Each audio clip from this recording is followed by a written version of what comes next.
All right, folks, you're live. Have a good meeting. Thank you. Good evening.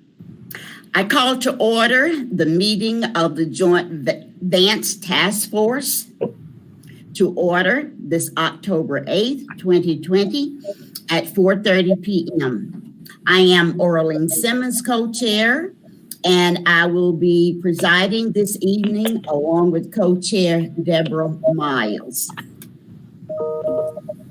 To please answer to the roll call. Co-chair Deborah Miles. Present. Catherine Calhoun Cutshall. Present. Dennis Fagnet. Present. Savannah Gibson. Present. Lawrence Gillum. Present. Elizabeth Harper. Present. Essie Hutchison.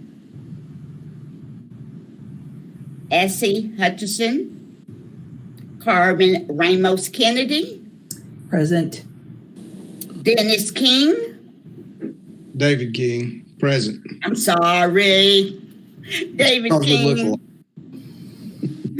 Bernard Oliphant. Present. Andrea Olson. Present. Ben Scales. Present. Shirley Whitesides. Present.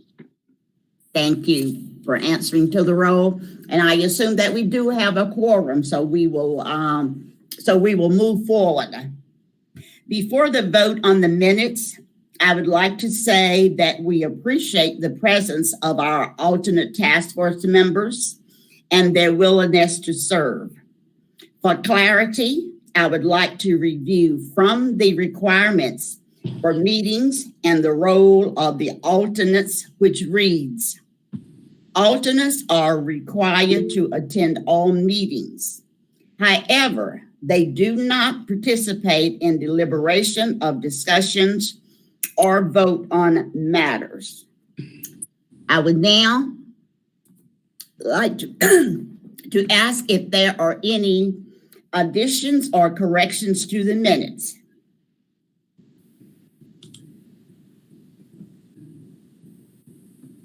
Hearing none, I would like to call for a motion to receive the minutes as read, as distributed. This is Bernard. I move that the minutes be received as presented. Second. Shirley Whiteside, second. Okay. It has been moved and properly second that we accept the minutes as distributed. Could you please vote? Again, Deborah Miles, co-chair.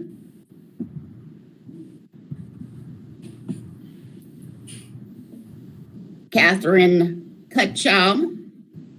Yay. Dennis Fagnet. Alternate. Oh, thank you. Savannah Gibson. Yay. Lawrence Gillum. Yes. Elizabeth Harper. Yay. Essie Hutchison. Carmen Ramos Kennedy. Yay. David King. Yes. Bernard Oliphant. Yay. Ben Scales. Yay. Shirley Whitesides. Yay. The minutes stand approved as presented. We will follow the agenda as outlined.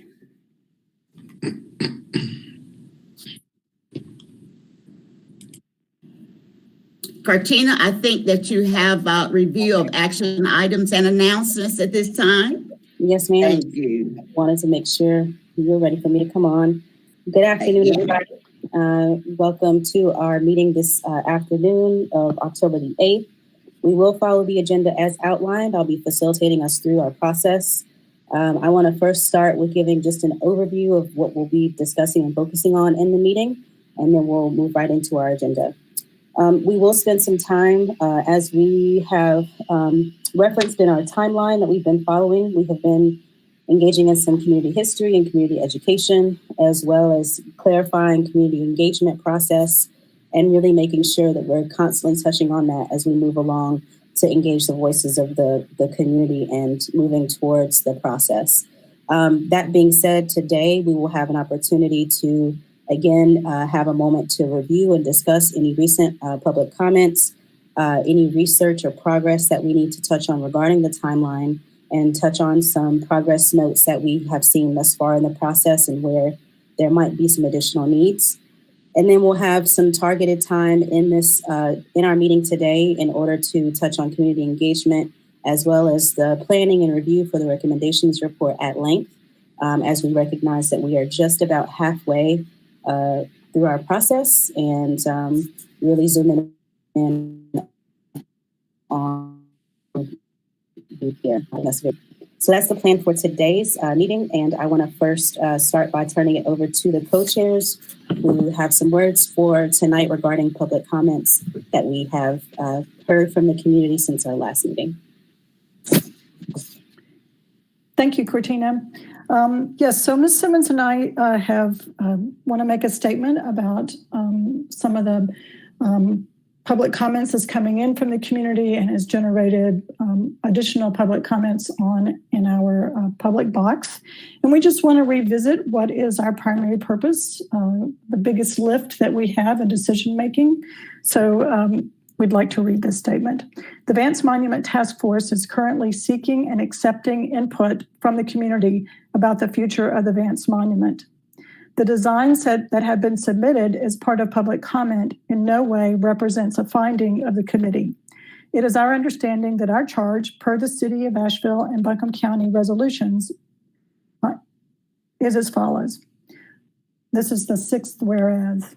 Whereas the City of Asheville and Buncombe County want to seek citizen input, and particularly to hear from those most impacted by the monuments, regarding the future of the Vance Monument by the establishment of a jointly appointed task force, which will explore options, including removal, relocation, and alteration of the monument.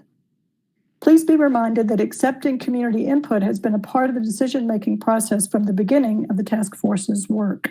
Soon we will move into a more targeted approach to gathering input. These virtual sessions will take place on October 22nd and 29. The community is welcome to continue posting their comments at Vance Monument Task Force at publicinput.com. So with that,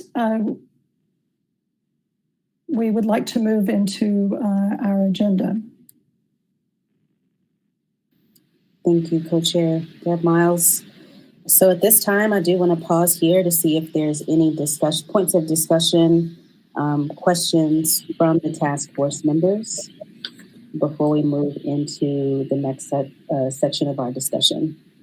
Yes, I wanted to make a statement. And can you say your name for the record? Lonnie Gilliam. Thank you. My concern is we've spent a lot of time in a positive way of doing research and also coming up with some ideas. And I think we've strayed from the real task of, are we going to remove it or replace it or whatever? And we got caught up on finances about our money. And I don't think either one of those should hinder us from moving forward in a manner that's consistent with our purpose. Last week, I took the time to go up to the Vance Monument and just talk to different people, try to get their ideas. Some people had no idea what it was about or what was going on. Others sort of leaned towards more politics about Trump and Biden than it was anything else. Nobody seems to want to talk about race. That's the hardest thing to deal with, I guess. And they steer away. What I would like to see this committee do now is move forward addressing the real factor. Is it going to be removed, replaced, or what, and not get into the design? I read those comments also, and I think most of them came from white people that have an idea that has nothing to do with the parts that go back to slavery and the Confederacy and what other people went through. So, with hopefully not offending anybody at all, I would like to see us get on that page of, are we going to remove this thing and why we're going to remove it, or we're going to repurpose it and why we do that, and not worry about the design factors and the whole bit. Let's pass that on to the city officials and the county officials to come up with whatever they want to do. Our recommendation just goes to them and they handle the particulars, finances, design, architects, and everything else. That's what I wanted to say. May I ask Shirley Whitesides, may I ask a question? Go right ahead. Absolutely. I was under the impression that the committee could make recommendations, and we had 3 areas: to take it down, restore it, or it could be you can add to it or take away. Yeah, And I think my impression that the committee was expecting us to do that, and we get a final report, and then they will help us, or we'll come up with some way of getting the funding. And I think that's our job. I might be wrong. Someone please correct me. I agree with what you're saying. This is David King. I think Mr. Gillum summed it up very nicely as what our charge is. And so I agree with what Mr. Gillum had to say. And also, I think Ms. Shirley said about the same thing. Thank you both. So as I'm referencing our onboarding, the onboarding booklet for the task force, just to be able to use the very words of the scope, is that the words were recommended removal and or repurposing of Vance Monument within legal requirements. I also, from this scope, there is the expectation to identify and recommend African Americans to honor the local history of Asheville-Buncombe County. And then we also touched on earlier on in the process, the inclusion of the fiscal implications of the recommendations. And that's something that the staff group is handling and working on in support of this process. And then the fourth piece of the scope that we touched on earlier on as well that's here is develop and implement an inclusive community engagement plan focusing on those harmed and or most negatively impacted by the Vance Monument. And so as far as the decisions, it's the recommendation for removal and or repurposing. And there, it would seem to me, just in terms of the process and where the process has gone this far, that it was needed to engage somewhat with the local historian community, with the African American community, to have that education and to be able to identify and recommend African Americans to honor the history, which we have seen and heard from many in the local community. And then also the inclusion and the creation of the community engagement plan, which has been part of the process prior to. So again, as you all have said and have named, it seems that we're very much on task and on track with the process. And this is the point in the process where we're zooming in on the community engagement, the recommendations report, and making sure that we're really hearing the voices of those that have been most impacted and that we have not yet heard much from. So I just wanted to offer that from onboarding and just kind of where it seems like we're at this point. Are there any other comments or questions or clarifications around the statement shared by the co-chairs or public comments before we move into the next component of the agenda?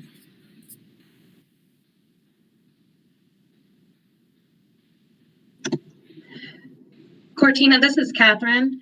Just very quickly, and not so much for our committee here, but for those who might be listening, really appreciate the public input this week. There was a lot more, and I just encourage folks to continue to share their thoughts, because that's the only way we know what you're thinking. I mean, we know in other ways, obviously, but really great to hear from a new set of voices this week, and hope that keeps up. Thank you for stating that, Catherine. Alrighty. With that, we'll move into the overview. I want to provide an overview of the timeline on that note, just to kind of bring us up to speed, and then move into the overview of the updates to the community engagement plan as it stands. We do have Lillian again with us on the virtual meeting today, and I'm going to invite her to share with us in just a little bit about the graphics and the materials that the community engagement teams have been working on, so that we can get the invitations out to the community about those targeted dates of the 22nd and 29th that you all approved in the last couple of meetings. And then just to kind of see where we're at and see where we need to go in order to move project task. Let me see. So I'm going to be referencing the timeline first. If you all there is an updated copy of that, and I also will share this in our chat box here. You all want to pull that up, you are welcome to follow along.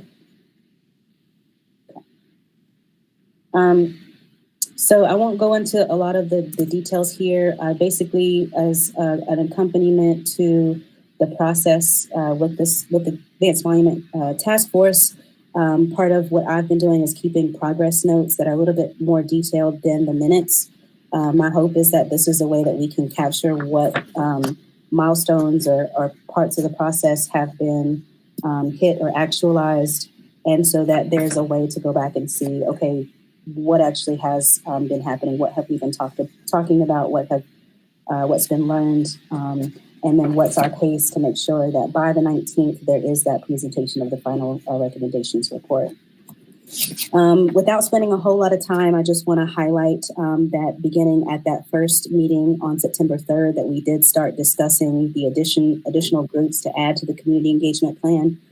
At that time, we identified the need to lift up and to bring in the voices of the Eastern and Western Band of the Cherokee Indians, Asheville Black historians, the African American faith communities, social clubs, as well as the commissions that the co-chairs have met with, which we'll hear more about in just a moment.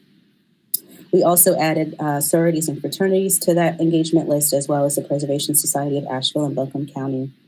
At that time, we did hear from Jeremy Wilson, who's a government affairs liaison for Eastern Band of the Cherokees, as well as identified what we needed to create as far as the folders, the research, the history, and the education to move the process forward. Moving into those next couple of meetings, there were some talking points identified that needed to be shared. I also highlighted, this isn't something that we've completed as of yet, but maybe we can hear more about today, but we did set an intention for Spanish interpretation and or translation of materials, and just also being inclusive if possible with that process and bringing that in. We also approved the timeline and the pace, as well as set our meetings within those first few meetings. The last two meetings that we've had, so September 24th and October 1st, we additionally added some other groups and focused in on the neighborhood associations that were missing from our list. We also added folks that would be reached in Swananoa Valley, MLK Junior Association, and the North Carolina Cultural and Natural Resources Office as well.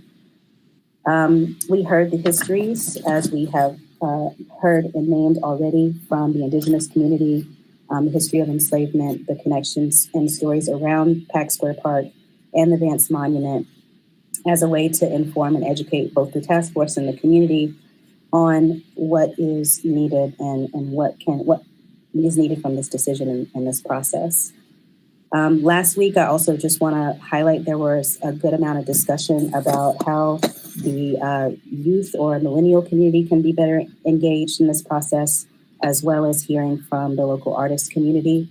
Those two things seem like they're in process as of now. I know the co-chairs have met with Essie and Savannah, and we want to continue to make sure that we're keeping an open conversation in this process, whether it's sharing with me or we have other ideas that come up along the way. How can we make sure that we're engaging the younger generations and that we're hearing from them in this process? Also, to share back, I know Rashida sent out an invitation to a community list of about 80 plus artists of color as of yesterday, inviting into a conversation about any insights or recommendations, or just really make sure that they are aware of this process, as they might be potentially be folks that are reached out to at the recommendation, depending on where this process goes with the task force, but at least engaging them now in this and reaching out to get their input. So that brings us to today's meeting, which again, we have some report back from the co-chairs about the commission meeting conversation. And then I want to also invite, after we hear that, to just talk for a little bit about the community engagement plan overall from Lillian, and see where we're at, what's needed, and to make some decisions about our town halls, which I want to talk a little bit more about in a moment. And so at this time, if there are no questions or comments about just a quick overview of the timeline and process, I want to turn it over to the co-chairs to share about the city-county committee meetings that were held.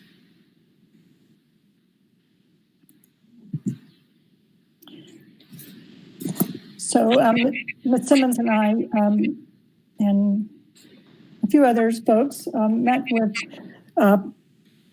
and I think I've forgotten everybody's name, folks from the Arts Council, folks from Historic Resources, folks from Public Art, just to sort of get their input. And it was, I really hope that everybody gets to hear from them. One of the things that I learned, can y'all hear me okay? Okay. Cortina, are they coming next week? I don't know that we've talked about that yet. Okay. All right. We'll decide that tomorrow. Okay, good. I will. They have some ideas about how Vance Monument is also part of public art. It's listed as one of the public art spaces. And so the role that they play in helping in the, both this part and probably the part to come. Ms. Simmons, do you want to add anything to that? And included in that conversation, we did receive some ideas about possible funding after we select which one of the 3 R's that we would like to have, and it could probably go along with the with some of the recommendations. We also learned that there needs to be a whole new revision of the areas that are considered for public art, because right now it's 10 years old and it has nothing to do with gender, identity, race, ethnicity, inclusion at all. There's no piece to that. And if you look at the multiple hundreds of pieces of public art and things that have to do with history, it's not a broad range of the citizens of Western North Carolina. So that's one thing that this kind of work and other contemporary events is pushing the public art folks to come up with a different way of talking about what's the story we want to tell about our community. And this follows along with what's happening across the nation as we move through a different time period. I did talk earlier before folks came on that the Mellon Foundation just recently posted that they are going to put up $250 million that will be available to communities that have Confederate monuments and monuments related to the Confederacy into that time period. So I'm hopeful that we will be able to draw on some of that funding. And Richard just put the article in the chat. Thank you. Thank you. And I'll make sure I include that link in what I share out with folks tomorrow. And we can also make that link available on the minutes, perhaps, so that the public has access as well. Thank you both for those words, and for taking the time to make that meeting happen and build those bridges, as we've talked about and heard from the community historians that have come in. And it sounds like we'll be having a further discussion tomorrow about hearing more from that group of folks, and or seeing when we can how we can best engage them moving forward. Okay. All right. So with that, I want to go ahead and move us into. I'm just trying to see if somebody was trying to talk. No. Okay. I want to go ahead and move us into community engagement. I will just kind of do a brief overview of that, and then I'm going to pass the mic over to Lillian to share that you can turn your attention to the community engagement plan, which I will also share that link in the chat box here for task force members. We do have this noted as a live changing document that anybody on the task force can make additions or comments to, for us to add something or adjust something. And it's been resourceful just to kind of see what our milestones are for these components of our community engagement plan. And I'm gonna drop this here. So it should be in the chat box now. Great. And this is also the one place where we're keeping kind of that running list each meeting that we talk and discuss groups or individuals that we need to make sure to add to this community engagement plan, to make sure that they are getting announcements, updates, and know how to view the meetings live, as well as to submit public input and public comments. And so that list has grown pretty extensively, but there might be more people to add. So just let myself know, or you can make a comment there. As you'll see, we've moved through our progress for September and have been on track for community engagement.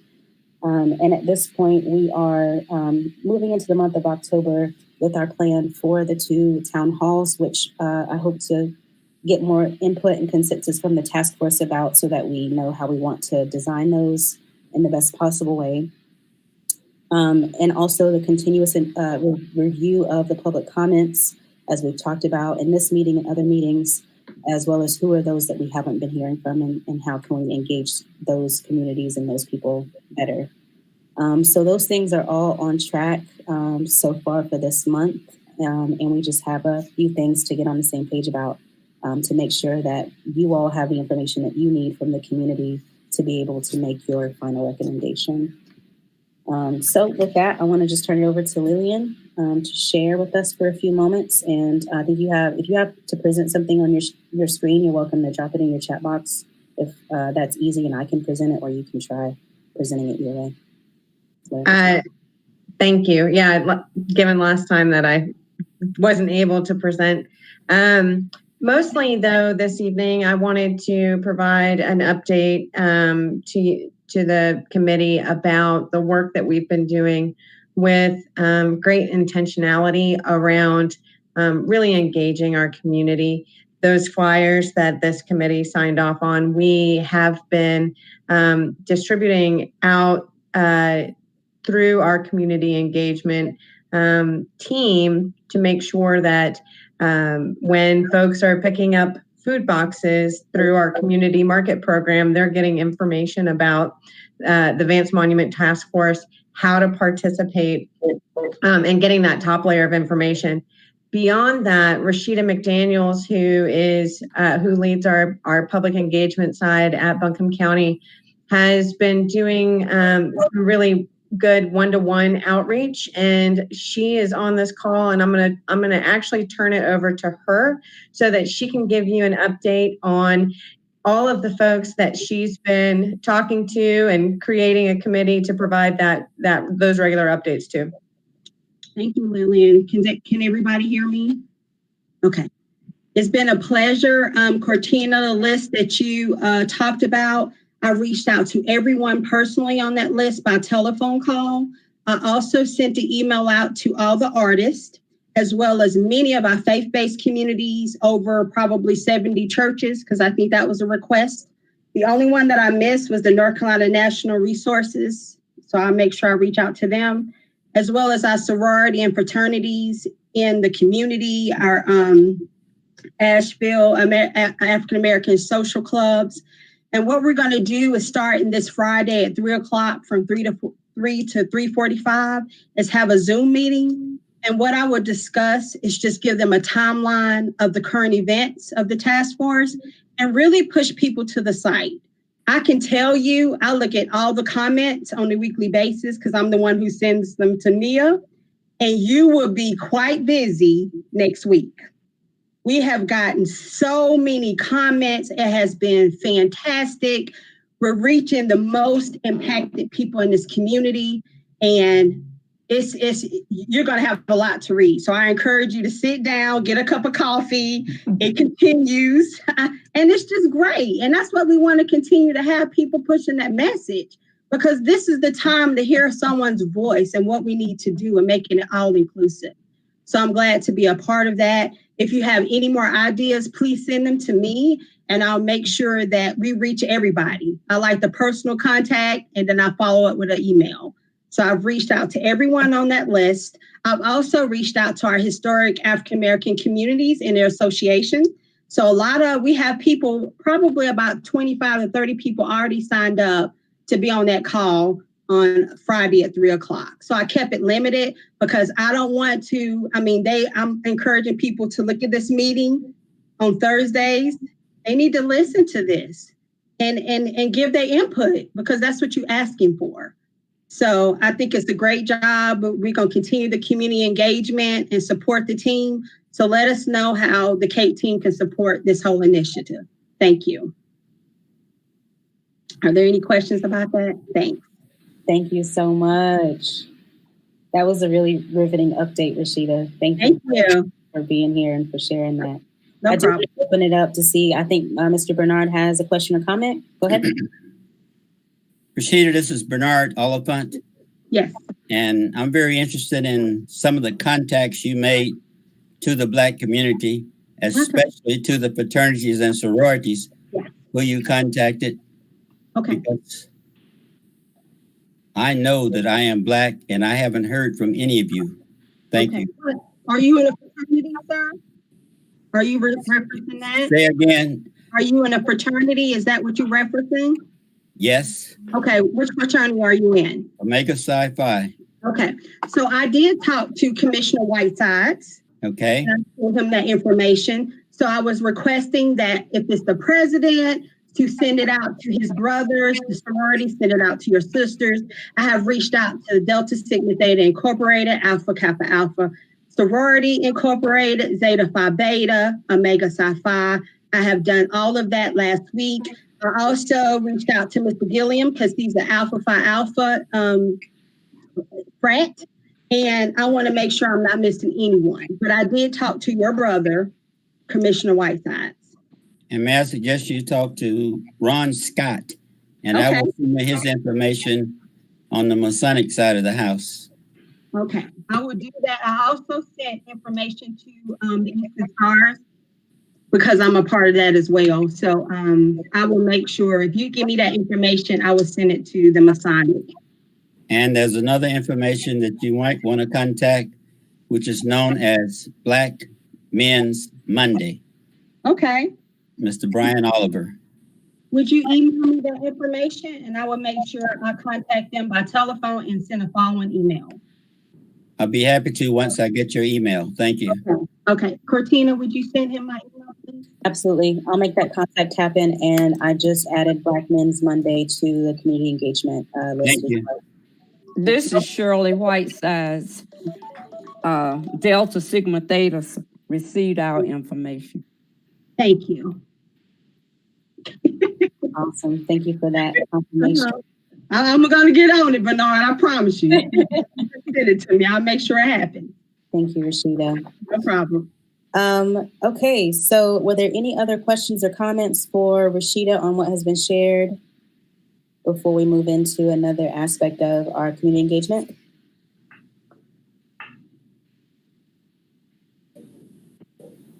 Okay.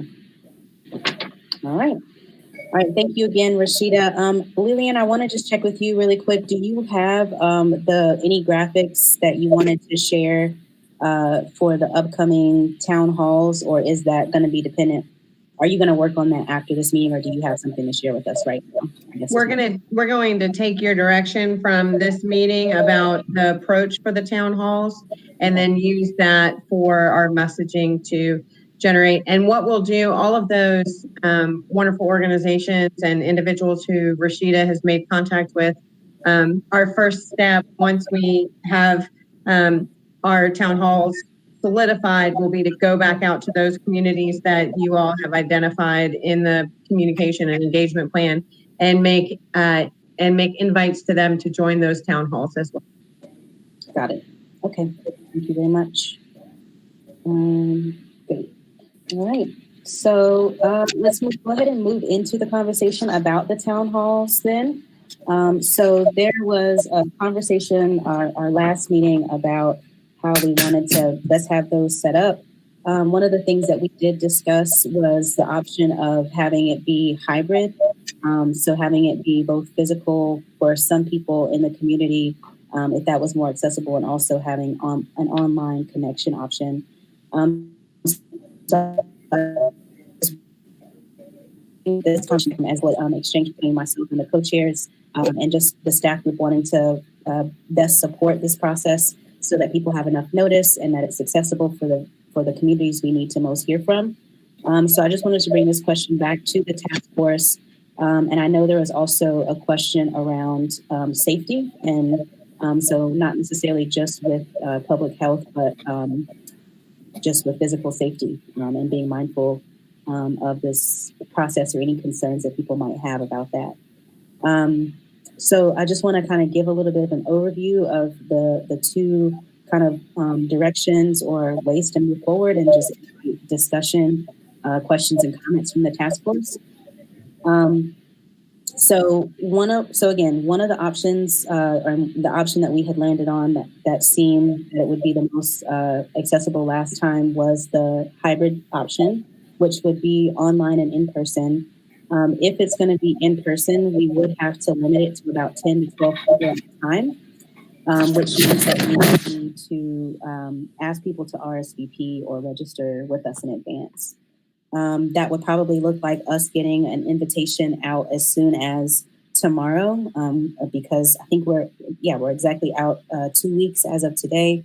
But if we were to get that announcement out tomorrow or by Monday, that should give people a good amount of notice to be able to mark their calendars and to RSVP to attend in person if they so chose. And then the other thing to be decided in that regard are what community locations are we prioritizing having the in-person drop-ins. I know from hearing from Ashley Trainham Carson that there are some contacts that the Cape teams already have that we could reserve space in Stephensley, as well as potentially Shiloh. And I know a community center that is pretty centrally located and that has been used before is Eddington Center. And there's also Hill Street Baptist Church came up as another option as a location as well. So I just wanted to offer that information to see how you all land there.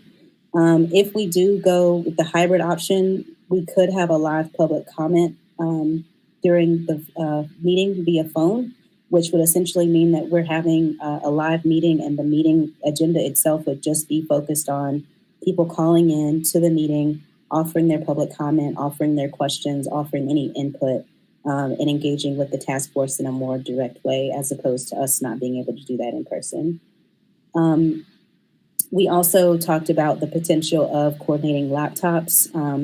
There are some members of this staff support team that could help coordinate getting any laptops to a physical community center.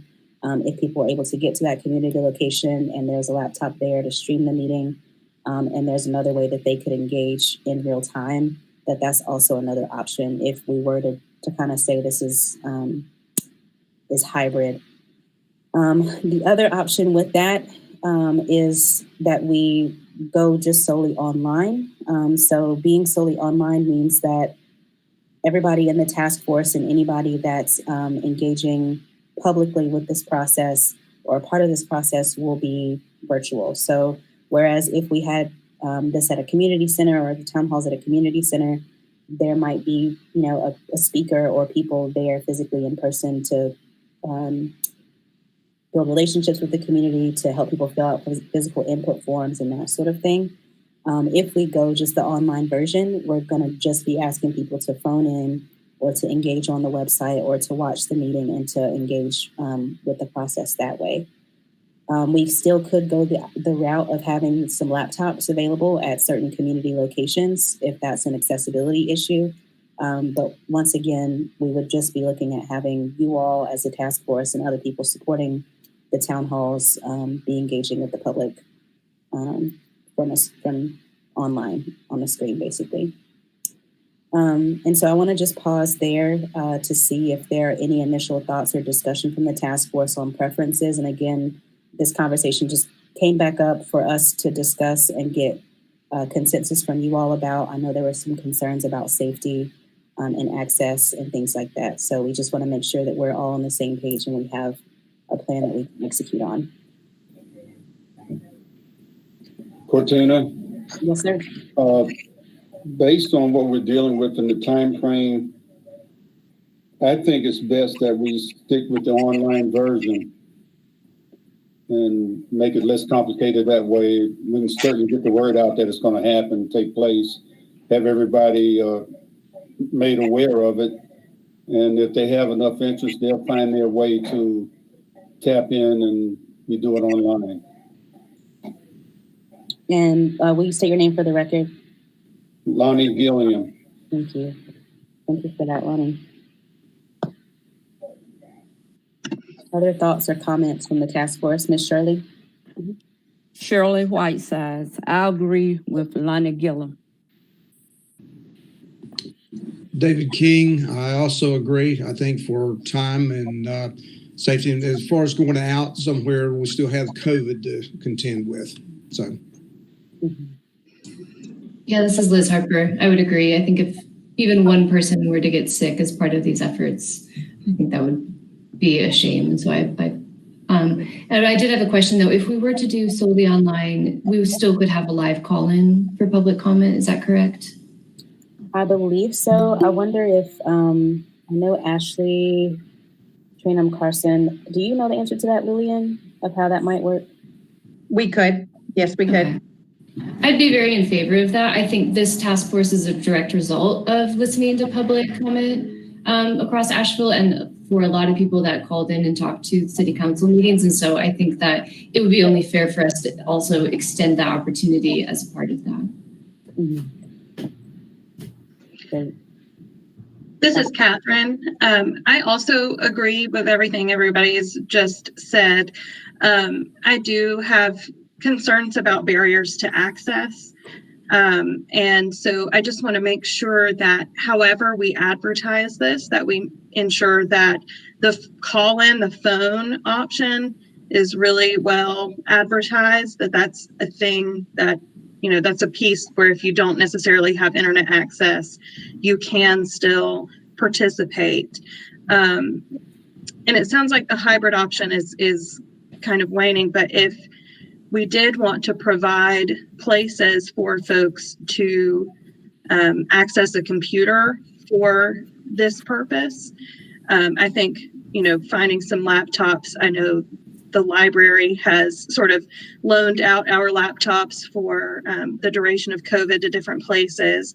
So there's, a cache of public use computers there that have already sort of been vetted by IT and all that kind of jazz. And it would be great if they could be, like we mentioned at these specific community centers, or even if it's just one somewhere central where you could have, even 5 computers sort of distanced. That way there is that extra option. This is Carmen. I agree with Catherine. And of course, if we have computers, single use, only one person touching, because, that complicates things when you start distributing computers. But I agree about access, and the hybrid seems like a viable option on a small scale.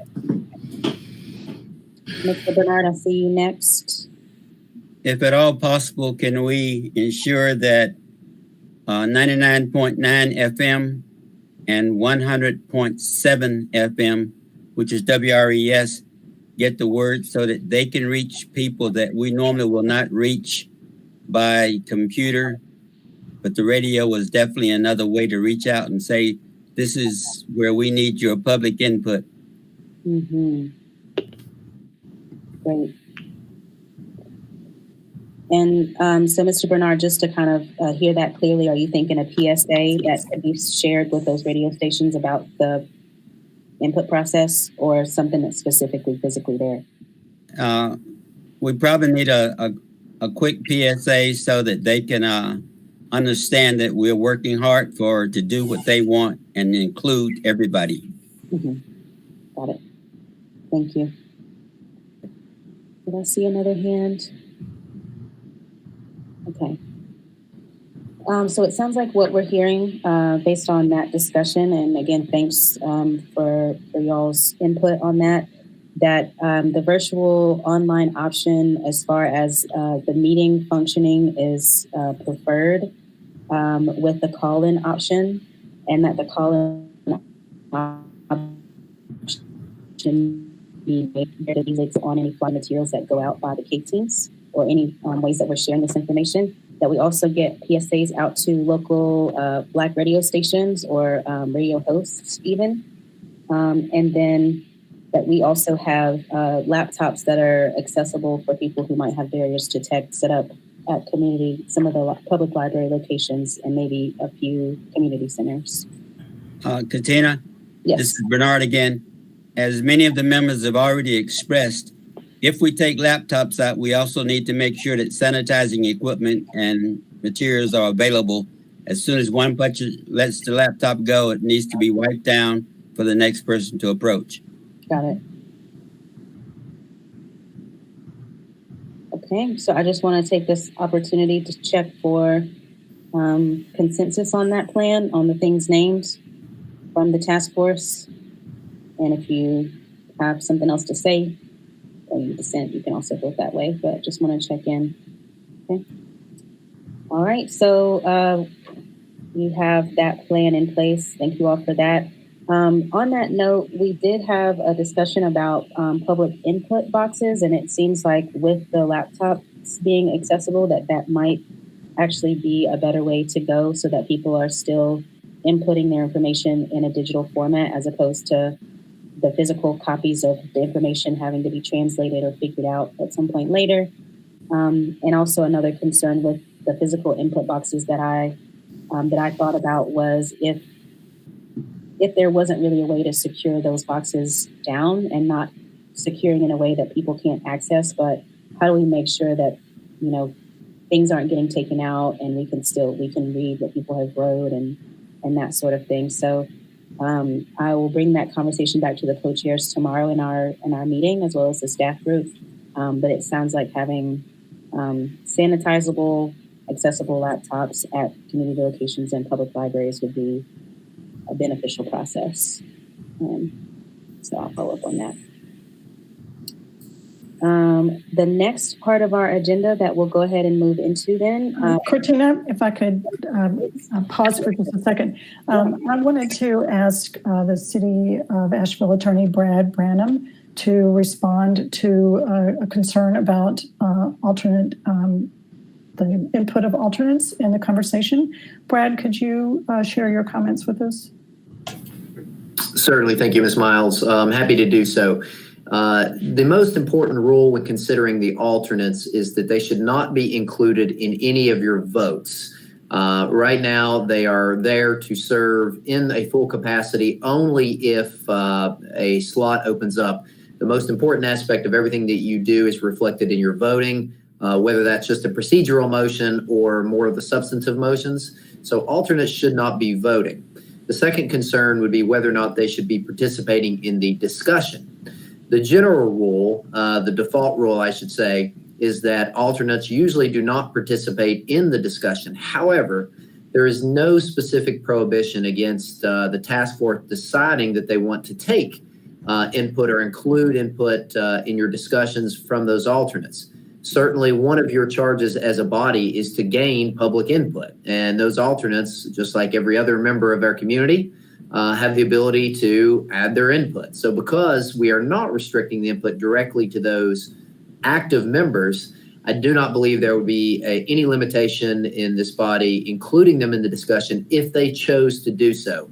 You're not required to do so. It is a little bit out of the ordinary, but I believe it's well within the power of this task force to include them if they chose and believe that would be beneficial. Thank you. Thank you, Andrew, for the comment, and thank you, Brad, for the response. This is an unusual situation to try to figure out where to start from here. And I would like to ask the task force permission for Ms. Simmons and I to talk about this and then bring it to a conversation next week after we've had time to talk. Good. Yeah. Can we see a thumbs up or thumbs or wavy or thumbs down? Good. Okay. Thank you. I know this is a little messy. We're all trying to figure out how to move forward here. And thank you to everybody for your patience. Thank you. Thank you for that. And thank you for the clarification. I also will make a note for agenda purposes for that as well. So going ahead and moving us into the last section of our agenda is discussion around the recommendations report. So similarly, I'm going to share this Google Doc link here for task force members. So basically, while this is loading, this past week, what I did was created a draft document that's just really meant to help be a guide for compiling the information that you all might desire to have included in the recommendations report. In the meeting with the co-chairs last week, we discussed what some of those sections or pieces of information that might supplement the report, the recommendation that gets made to the city and county at the end of this process. And basically, this is what came out of that conversation and some clarifying questions that I've added to help identify what is the content of each of these various areas. The purpose of having this on the agenda for today is so that this is not something that's being started at the last minute and causing unnecessary stress, but that we can also that I can support the facilitation of moving this process along. From my understanding, the content itself for the recommendation, I should say, will come from the task force. And so there is also a need to talk about this now to see if there is a desire for people to have certain roles in basically compiling the information and making sure that there's something to report from or with or to on November 19th. So I just want to skim over this just a little bit and provide a little bit of context on what each of these sections could entail, and then invite discussion on if there's something missing or it feels like it's not a section that we need to have included in here. And then hopefully in the conversation around what are the various roles that task force members might want to play in steering this content and getting it ready. So we have the scope of work section at the beginning, just to kind of review the scope of what the task force has been charged with, and what the resolution basically was that was stated, the expectations and guidelines of the work of the task force. And then this might also be an area where you all might want to identify what the task force has not been tasked with, and maybe some things that have not been recommended or won't be stated because it's not part of the charge of this committee. Also, here you might choose to include what support is needed in order to meet the overall scope of work and the responsibilities, and just talk a little bit about the process of the components that were needed to come together as far as the city, the county, staff group, process, etc.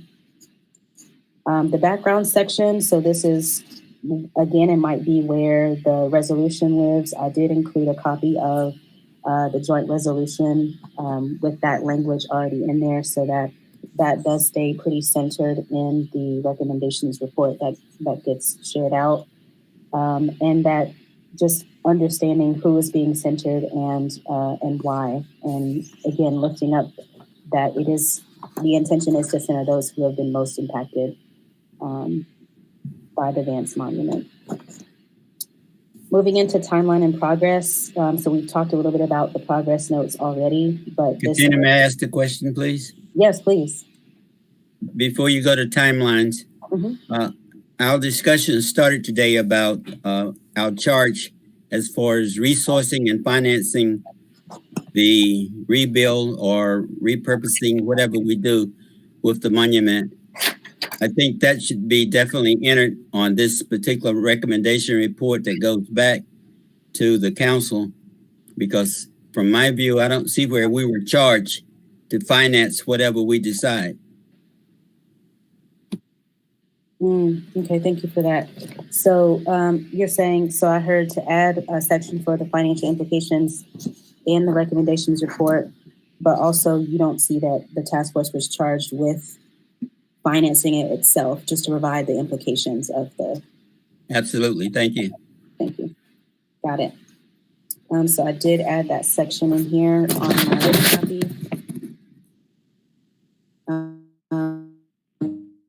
And then those touches, and then I'll open it up for any questions or comments, and feel free to stop me if you need to.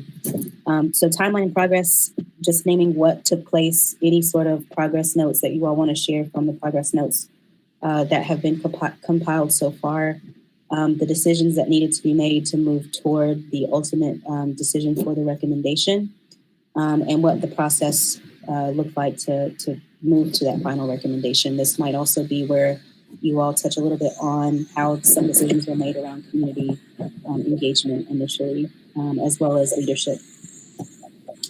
Research highlighted. So again, there was within the scope of the task force, there was the charge of identifying historians, Black African American historians that can carry and hold that history in Asheville and Buncombe County. And so highlighting any sort of research or stories that were shared that helped to make those connections in naming who those people might be from the task force as a recommendation. And then the last two sections, so community engagement and public input. So spending a little bit more time here talking about some specific community engagement strategies, and even some of the things that we've talked about as of today. As this discussion has gone on, and as you all have done this work, there have been some very critical moments of understanding, okay, but how can we make sure people are engaging and hearing, and that this process is accessible? And so having a way to make note of how that ask was achieved by the task force. And then the final section is just the space for the recommendation itself. And so that probably will be the section that gets filled in toward the end of the process, but at least having some narrative starting to form around that process of coming to a recommendation, and then what the recommendation is that the task force wants to make to the city and county. And then I will take out that question about financial implications, because now that'll be its own section.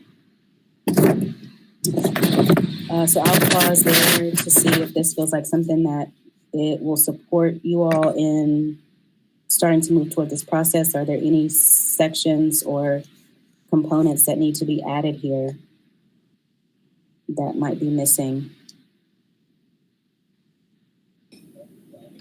Cortina, this is Lonnie Gilliam again. I don't know if this is appropriate at this point in time or not, but when will we, excuse me, actually vote the task force? Excuse me, I got strangled. When will we have a deadline for voting?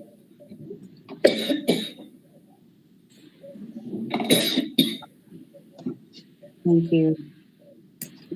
I got your question. Thank you. Thank you, Ronnie. And hopefully he can reconnect. I know he's been dropping off. So to answer that question, though, I think that if I want to turn my attention back to the timeline, and there is, and this was stated at the beginning of the process in one of the earlier meetings, that the task force would like to be able to go back to the community with the draft of the recommendation report, or the recommendation, which is also a reason to start this process early on, so that the content can start to be populated, so that by the time that second date for the targeted public input or the town halls, that it should just be a matter of adding in, compiling what might have been heard from that meeting, and then by that following week have a draft that you all might decide that you're ready to circulate to the community. You might decide that you want to go a different way with that, but that is kind of how the timeline has been lined up so far. With that being said, the recommendation itself, between the 5th and the 12th, it seems like the recommendation itself would need to be finalized by the task force, and either in order to be included in the draft that goes out to the community, or to use that as an opportunity to hear from the community, in those last couple of weeks, and then add that recommendation in at that point. So I think that's kind of up to the task force. You all, as far as when you want to make that decision and how you want to make that decision. But just to say that that's kind of the timeline. Deb, I see your hand. I was thinking, okay, 22nd, 29, we'll be getting community input. The next week is the 5th. And I was wondering if maybe we could sort of see who would like to sit in smaller meetings that do not constitute a quorum for each of those three areas of discussion. And then those three groups, if we're all under a quorum, I don't know, some of us may be in a quorum, we'd have to not do it if it was a quorum, or divide into two smaller groups and sort of do a pro and con for each of those. That would be on the 5th. And then maybe on the 12th, bring each of those pro and con groups, present what they're thinking about that particular position. And then we vote on the 12th, and we complete our reports with, on the 19th, or maybe we postpone the vote until the 19th. So either the 12th or the 19th, I was thinking we might vote. Other comments are welcome here. Or discussions to that. Go ahead, Catherine. This is Catherine. Deb, I agree with that plan. I like that idea a lot. I think it's really difficult to talk to everybody all at once and do that kind of work. So, but I also had a question that's a little more logistical, Cortina. My assumption is that we'll all be working off of this one document in Google Drive. Is that correct? The intent in having it here was so that it could be live editable. I think that it would be great if everyone was working from here, but it also might be good if there's a way that the work's divided out so that folks aren't kind of like working on top of each other, which I think could be a concern. So I think I'm open to whatever feels best for y'all of how to get that done. Okay, thank you. Yeah, I agree that you can have too many cooks on a Google document and it just becomes oppressive to work with. So, but I think that same kind of idea that Deb shared is translatable to the work on the document, that, you could say, okay, group 1 will work on the document on Wednesdays and Fridays, and group 2 works on Tuesdays and Thursdays, or whatever, however we decide it works best. Got it. Lonnie Gilliam again. I'd just like to agree with what Debbie laid out. I think that would be the best way for us to go and the most astute, pragmatic approach we could use. Great. Other comments? I want to also just take a moment to reflect back what Deb shared so that we can see if there's some actions for us to go ahead and take in moving toward that. So what I heard was obviously hearing from the community in these targeted town halls on the 22nd and 29th, and then moving into the 5th, starting to work in small groups that don't classify the quorum, to work on the content and to kind of draft what was heard from the community on those two targeted dates, and then come to the meeting on the 12th. So spending that week of the 5th, the days around it, working in small groups, and then you all would come to the meeting on the 12th, prepared to make a vote on which of the R's the direction of the task force is going into. Did I get that right, Deb? Yes. Okay. Yep. Okay. And I don't necessarily think that if somebody goes on one particular of those R's, that might be where they eventually end up, because I think that this is still going to be a group process. But we need some smaller group thinking work and then come together. Great. And then to the point of the smaller group work on the Google Doc, and then it sounds like there will be smaller groups working together collaboratively anyway. One suggestion that I might make, and want to open this up to discussion just so that there's some clarity moving forward, is each of these sections, so scope of work, background, timeline and progress, research highlighted, community engagement and public input, and then final recommendations. Well, maybe excluding final recommendation. There are 5 sections, and I believe 12, so 12 task force members, including the co-chairs. So just wondered if there was an interest in splitting this content up as opposed to the focus areas or the sections that it's in. So, for example, if a small group wanted to work on the scope of work or work on the and kind of content up that way, or is there another way that you all kind of want to divide up into small groups and work on this process?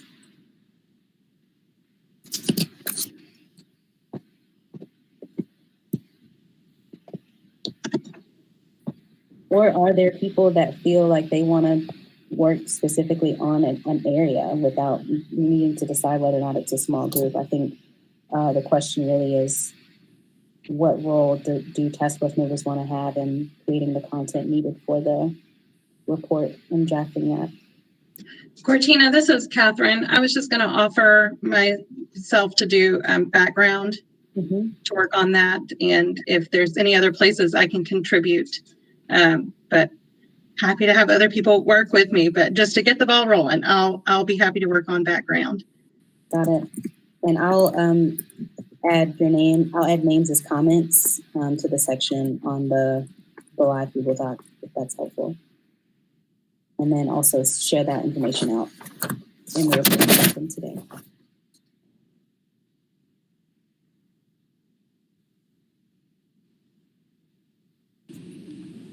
Ms. Cortina, this is David King. If I understand correctly, I like what we're saying. We're working toward that final vote for one of the 3 R's, as Ms. Simmons put it. And then we'll turn over any findings or materials to City Council and County Commission, as opposed to necessarily making a recommendation, as we are not in a position to contract or engage anyone for any services. Is that correct? Correct. Yes, that ultimately you all are submitting the recommendation, not necessarily what happens beyond the recommendation itself. So the design, the contracting, and those sorts of things would be considered beyond the scope, as I understand it from conversations with Richard and Brad. But that the ask is repurposing and or removal. And the report is really to just provide the contextual information about what you all have been doing for the past 12 weeks to come to that decision. Thank you.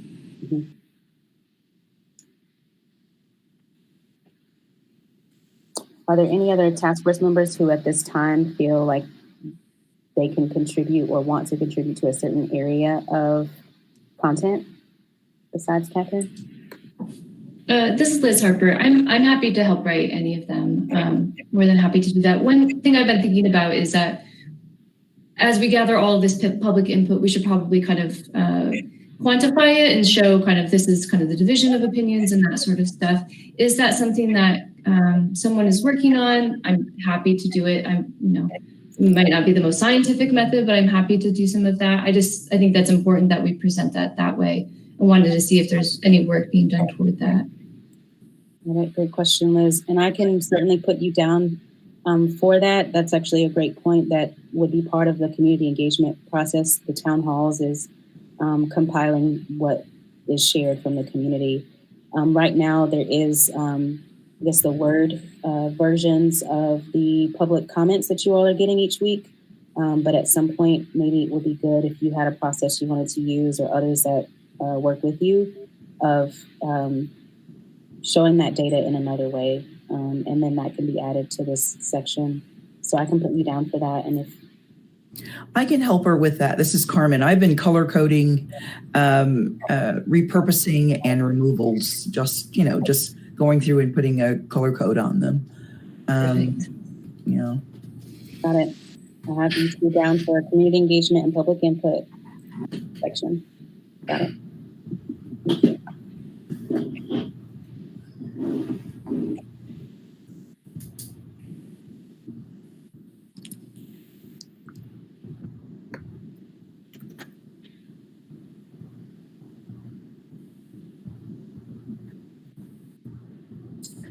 I'm also happy to help with any section that,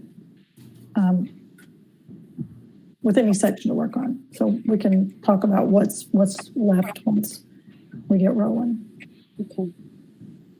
Sounds great. So there's at least a person on each of the sections so far, and maybe what we can do in our meeting tomorrow with the co-chairs is identify if there are certain interests. Maybe you all have heard some of this information too from your one-on-one check-ins. So we can certainly decide that and share back and let people know what's needed.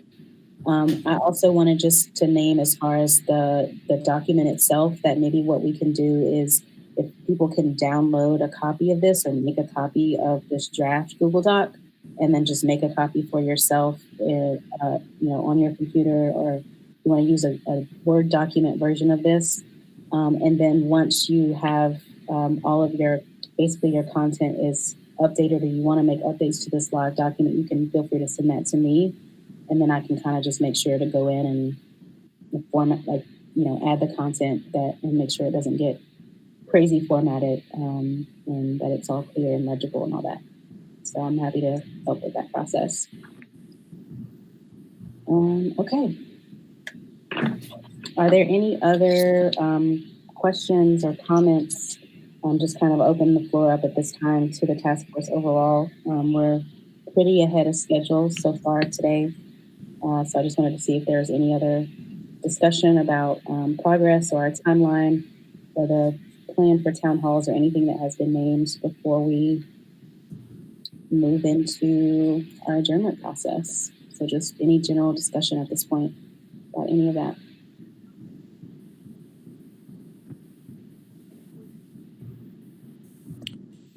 And I'd like to reiterate that sometimes in meetings, some of us are more talkative than others, and sometimes folks are they are not out there. So I really invite folks who have not shared anything this evening, task force members, if you would like to share something, to do so. And Ms. Shirley, I believe you were about to speak, so feel free. I'll pass the mic over to you.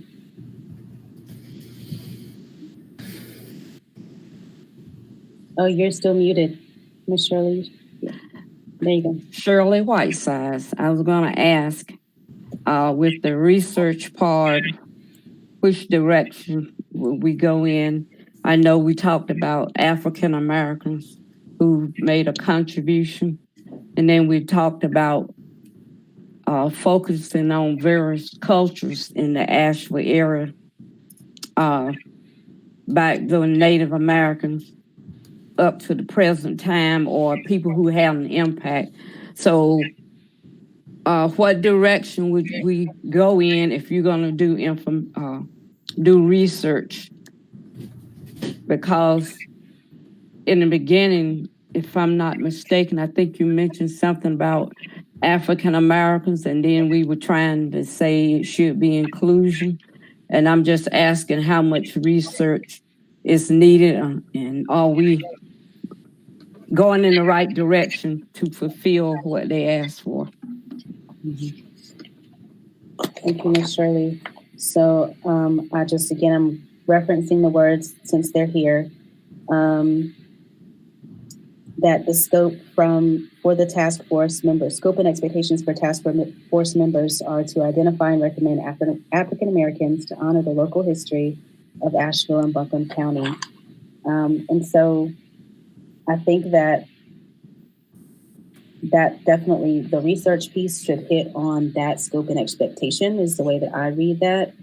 And also I think part of doing the work of any of these sections might be that you're working on this, people are starting to work on their content, but then we have opportunities in the agenda or in these small groups or in ways that we identify with the co-chair to check in and see, different drafts of these sections. So maybe you start with a long list or a short list, but then task force members feel, well, this really impacted a lot of us in making our decision and really, educating us in this process. So we need to make sure we include this piece of research or this link or this article.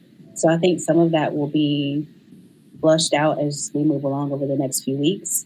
But I think, again, just centering on the identification and recommendation of African Americans that honor the local history of Asheville and Buncombe County is explicitly stated. And then in the resolution, it was also stated to uplift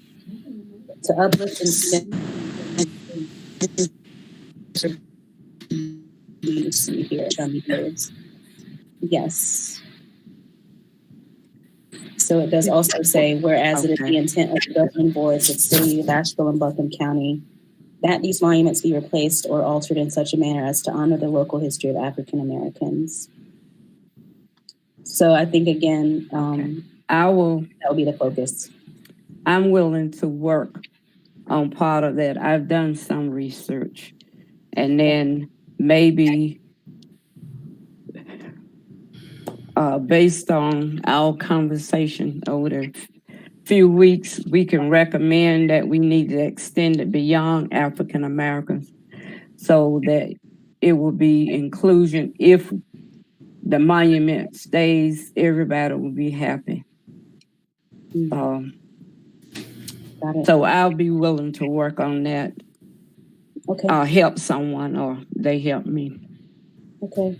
Thank you, Ms. Shirley. So I have your name down here, and I know our lovely co-chair, Deb Miles, had already started working on a historical timeline, and so I did just make a note for you there, Deb, as well, so that maybe if that's something you wanted to include in there. Got it. And then, Carmen, were you going to say something? I saw you come off mute. No? Okay. No. It keeps dropping off mute. I don't know why I'm not even touching it. It's very weird. Okay. Just making sure I'm not skipping you. Ben, if you want to speak, and you're still muted. Oh, there you go. Hi, Ben Scales. Speaking of African-American history, I would love to see some study into James Vester Miller. He was a Mason, and he was also the publisher, I believe, of the Advocate, the African-American newspaper, and I believe that there was a copy of the Advocate in the time capsule that was in the Vance Monument when it was built. And from what I hear, it was the only surviving copy when that time capsule was opened. I think that he probably worked on the structure itself, and given his background with the Masons and the Masonic history of that structure, I think it would behoove us to spend some time looking into James Vester Miller. Shirley, he built our church next to, used to be the Allen Center, Hopkins Chapel on the corner of College and Town Mountain Road. He was also important in the building of Mount Zion Missionary Baptist Church Right. and Nazareth Baptist Church. Mhm. And since I have the mic right now, Bettina, would it be proper to ask a general task force question? Please. I talked to Deb earlier this week and asked that she would possibly see if it would be able to put this on the agenda. And since we are now about to reach stages where we may be breaking out into smaller groups, remaining in constant contact to me is extremely important.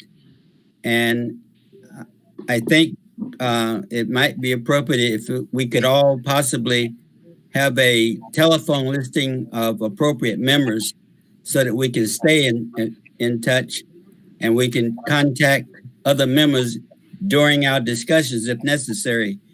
So I'd like to ask the group, would anyone be opposed to us sharing cell numbers as well as we already have emails through Katina's communications and Ms. Davis's communication? But sometimes I like to hear a voice rather than the delayed responses from emails, which you might not read till a day and a half later. So I hear that as a inquiry with the task force. So maybe, yeah, consensus of, are people okay with getting their phone numbers shared with other task force members? Okay. Let's see, no dissent. And Brad, were you coming on to share something? I was, just as a quick reminder to everyone, certainly there is no problem at all with you calling each other and talking outside of these particular open meetings. But if you do break out into small groups and then you want to call additional members, those people would be counted towards any potential quorum. So be very careful that we keep the numbers, including those on the phone, to 5 or 6 at an absolute max. Beyond that, and we begin to have issues. So just a friendly reminder. Thank you, Brad, for helping us stay on track with that. So I didn't see any dissent to phone numbers being shared. So I'll work with the co-chairs in our meeting tomorrow to determine the best way to create a shared phone list and email that to you all in my weekly email. And were there other comments, Catherine? Go ahead. I just had a quick question for Brad. What is our official quorum number, just in case that comes up and we'll all know? Is it less than half? Excellent question. So there are 12 official members counted towards your quorum. Your alternates do not count towards that. A quorum is defined as the basically half plus 1. So in this case, you're going to have a quorum at 7. Anything below that, and you would be unable to act as a body. So you're fine with meeting below quorum. Great. Thank you so much.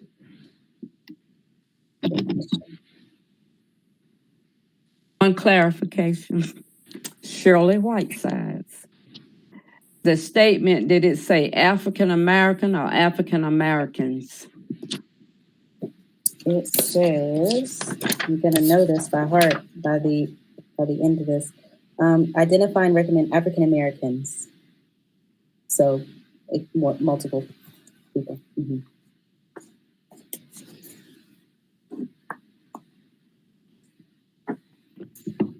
This is Savannah Gibson.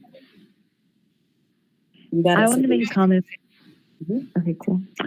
I wanted to say that when we're doing research, it might be nice to, I don't know if you're already thinking of doing this, like include like maybe a quantifiable number or like a rough number of how much money it would have been for like the enslaved people and other like Native American people and probably even like Latinx people as well, or like other groups that whose labor was used to build a lot of the buildings and landmarks throughout Asheville as like a basis for like, because we've been talking about reparations a lot of like money that should have been owed to them for these things that they constructed that bring people into the city through like tourism and stuff like that in our report.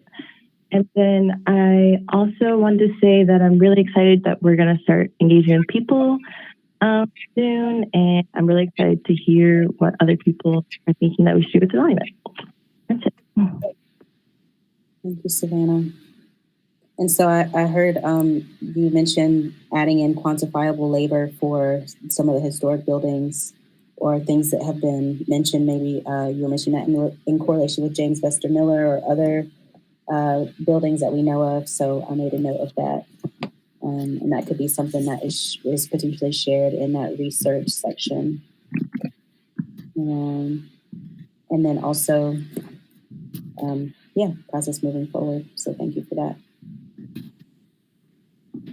Other questions or comments as Ms. Miles offered the floor to anybody who wanted to share anything else before we adjourn?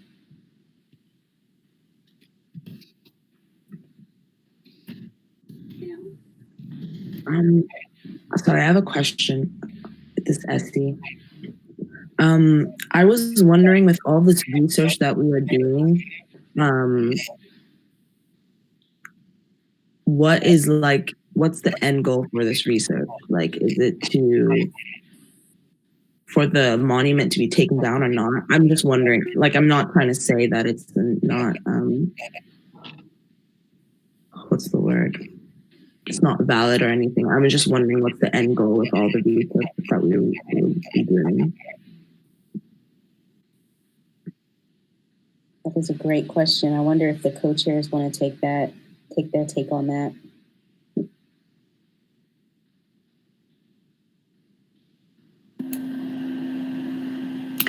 I think one of the reasons would be to show that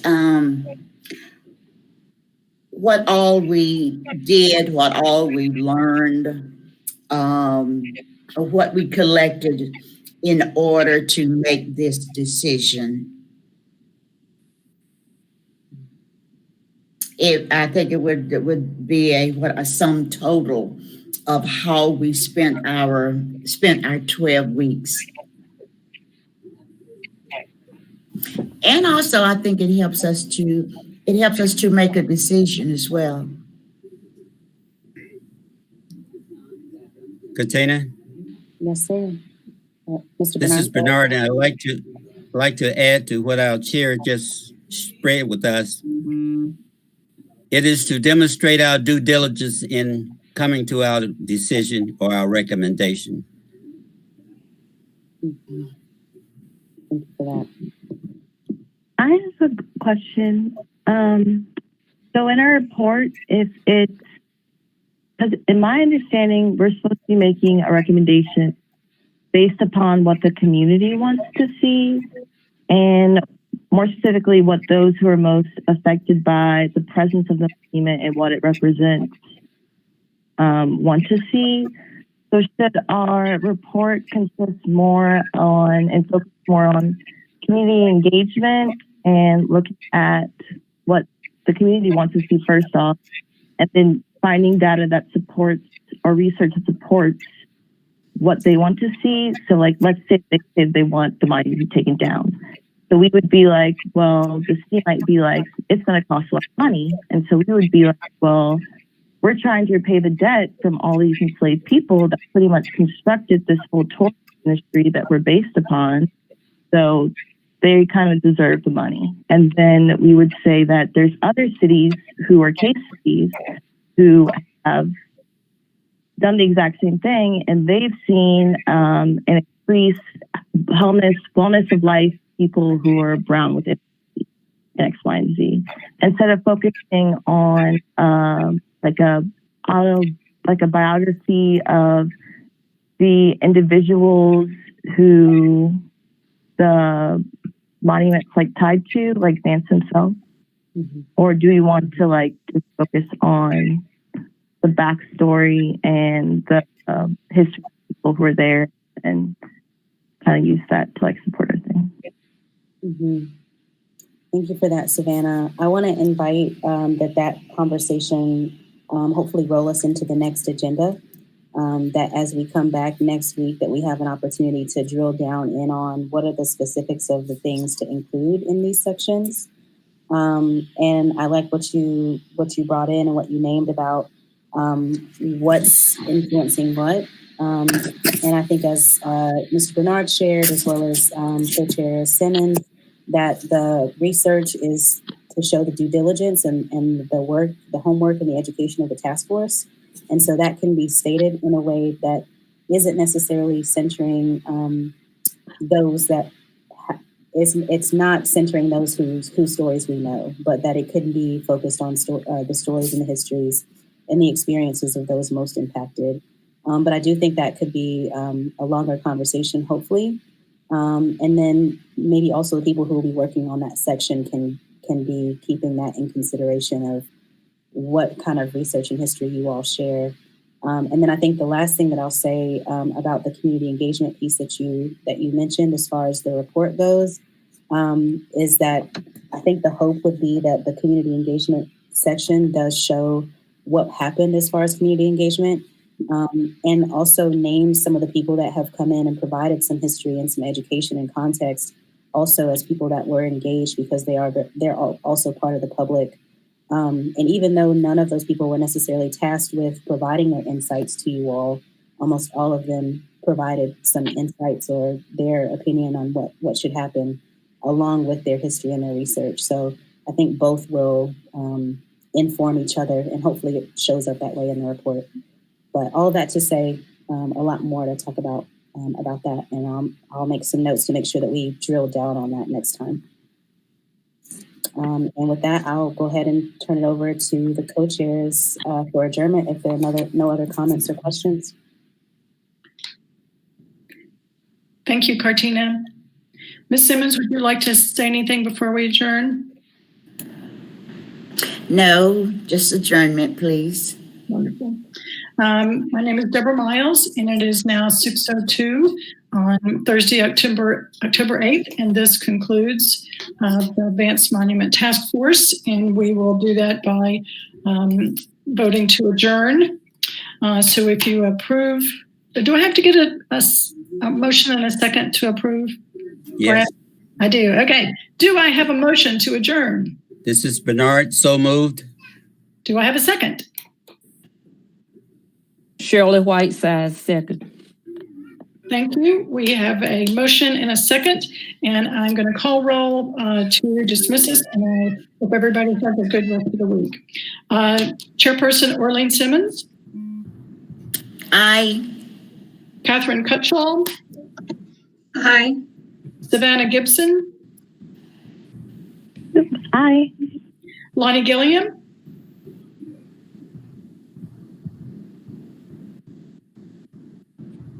I'll come back. Lonnie Gilliam.